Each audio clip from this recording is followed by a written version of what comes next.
IPL വാതുവെപ്പ് കേസിൽ ആജീവനാന്ത വിലക്ക് നേരിടുന്ന മുൻ ഇന്ത്യൻ ക്രിക്കറ്റ് താരം എസ് ശ്രീശാന്ത് നൽകിയ ഹർജി സുപ്രീം കോടതി ഇന്ന് പരിഗണിക്കും. ജസ്റ്റിസുമാരായ അശോക് ഭൂഷൺ, KM ജോസഫ് എന്നിവരടങ്ങിയ ബെഞ്ചാണ് ശ്രീശാന്തിന്റെ ഹർജി പരിഗണിക്കുക. വാതുവെപ്പ് വിവാദത്തിൽ ഡൽഹി പാട്യാല ഹൌസ് കോടതി വെറുതെ വിട്ടുവെങ്കിലും വിലക്ക് നീക്കാൻ BCCI തയ്യാറായിരുന്നില്ല. BCCIയുടെ ഈ നിലപാടിനെതിരെ താരം രംഗത്ത് വന്നിരുന്നു.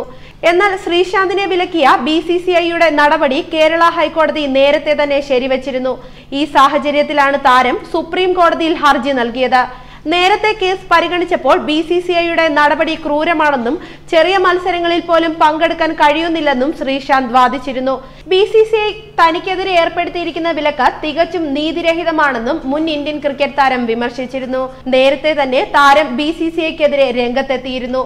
ഇപ്പോൾ ക്രിക്കറ്റ് കളിക്കുന്ന പലരും മാച്ച് ഫിക്സിംഗ് നടത്തിയ കുറ്റവാളികളാണെന്നും നിരപരാധിയായ തന്റെ ജീവിതത്തിലെ വിലപ്പെട്ട 6 വർഷങ്ങളാണ് വ്യാജ ആരോപണത്തിന്റെയും പ്രചാരണത്തിന്റെയും പേരിൽ നഷ്ടമായതെന്നും ശ്രീശാന്ത് തുറന്നടിച്ചു.